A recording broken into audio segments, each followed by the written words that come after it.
It's your daughter, is it? Aye. Can I say daughter? Aye. Oh, yeah. She was willing to come over herself. Was she? Aye.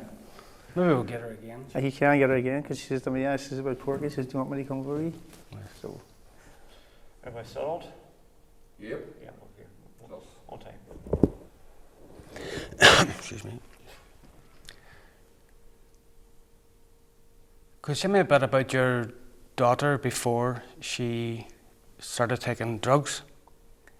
She was a very outgoing wee girl. She was great. She had a horse of her own. She was going to stable steady all the time. Grew up, her mommy had a horse, and then she got under the horse riding, and then I bought Carla a horse, and she was great. She loved it, the outdoors and all the rest of it. And that was from about 5 years of age to about 12 or 13 years of age. She had a great time out with the horse and that. And then she started taking a wee cramp in her stomach or whatever, and she was prescribed cocodamol 3500s or so. And she reckons that's where everything started from there. Her addiction. And she was even pretending to be sick to get them. But the doctor prescribed them on nearly a continuing basis. Rather look into the problem. And did you see a change in her then? To be honest, I didn't notice a big change, but people around sort of noticed it because we were sort of aware constantly, and we just, teenage years, all the rest of it. And she attended hospital on numerous occasions with cramps in her stomach, pains in her stomach, and we hadn't a clue. They took her appendix out. We thought that was a problem, but they never went deep into the problem to see what it really was. And then when she got a wee bit older, she was 16 or 17, she took an overdose. And she was referred to, I can't remember what you call it, she was referred to. But the treatment they gave her was more like, they tried to delve up her past, and say that that's where your problem was. The reason why you done that was because of your past, because your mum and daddy split up and things like that. We didn't even know at this stage that she was addicted.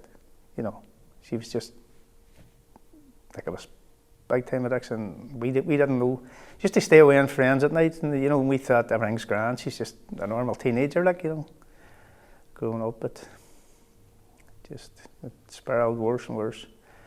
And she had a wee boy when she was 17, and she's just. Wait a second.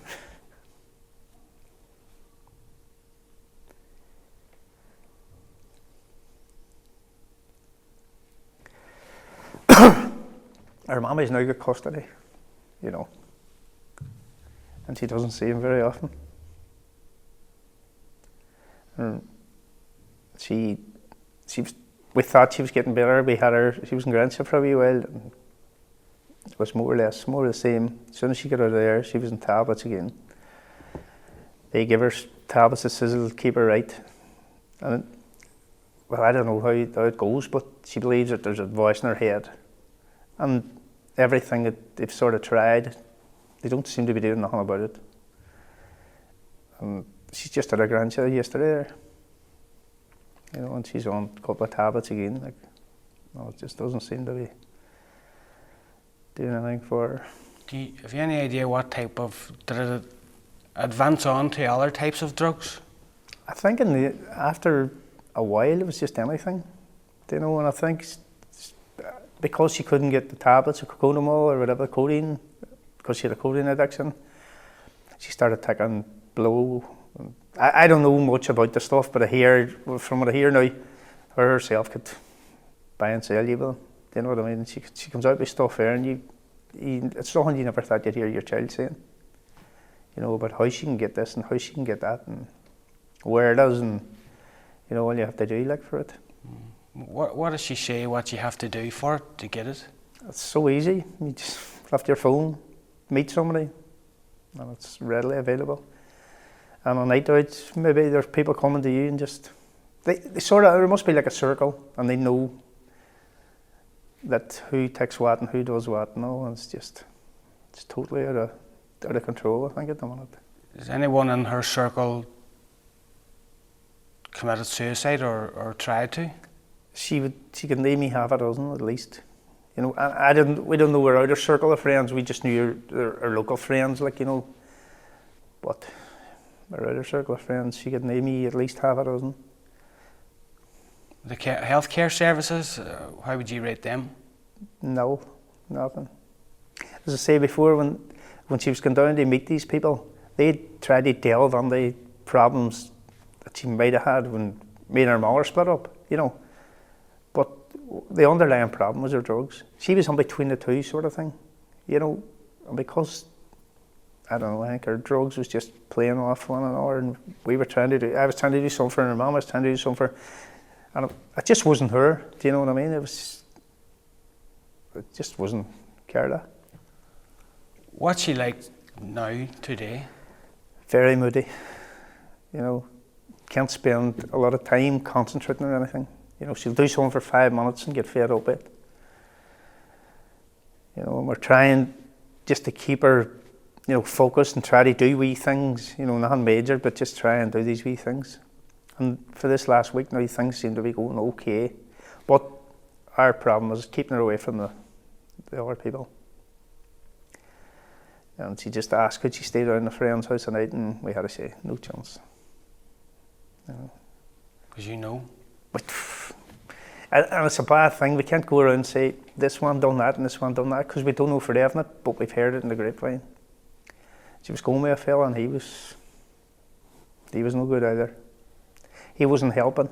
You know, she had that addiction. He was going out and leaving her on her own. And then she was must getting whatever problems, and then the voices in her head and everything, and she was just, you know. What kind of voices?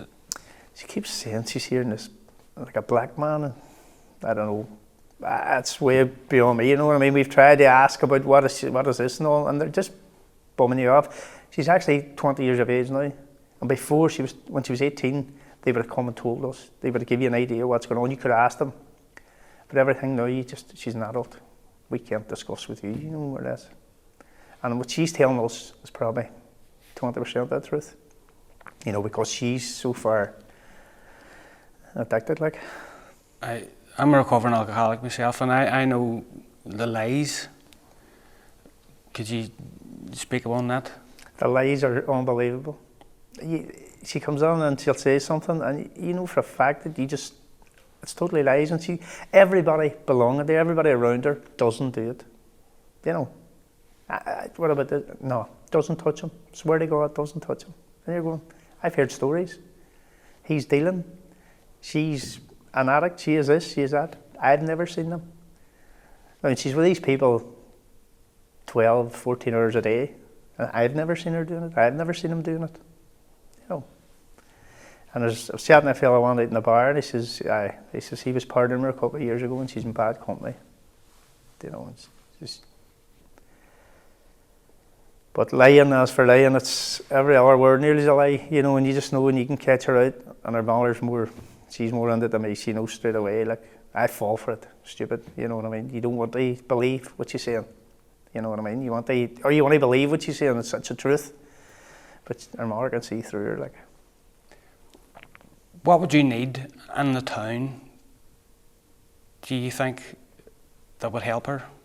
Help her move on? Counselling, definitely. Detox, get them on, and hopefully get them out of the system, get them, you know, it's I don't know myself, like, to be honest, because I'm touch wood, I've never been involved in circles like that, you know what I mean? So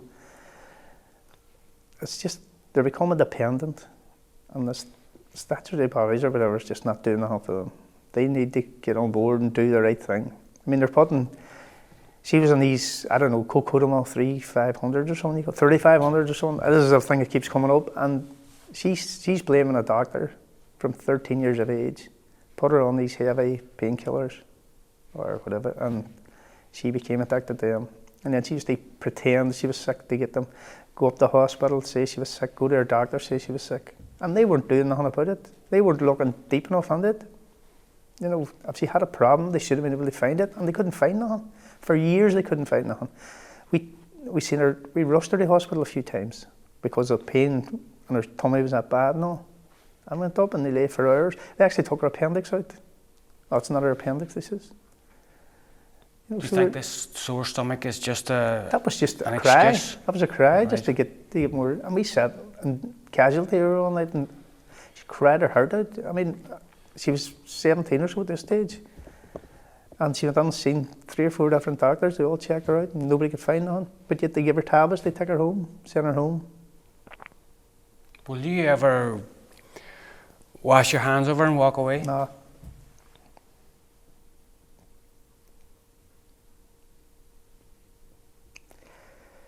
I felt like doing it a few times, but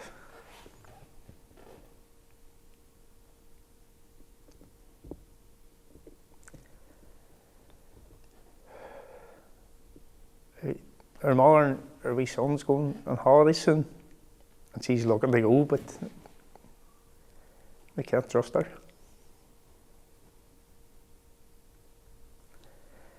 They actually took her on holidays last year, and apparently every day she was away getting stuff. So even, you know, Spain or wherever she went, her holiday last year, she was away every day getting wiped out. That's not great for a wee man, like, you know what I mean? But, I mean, you have hope and belief someday that, you know, things will change and we'll get her back again.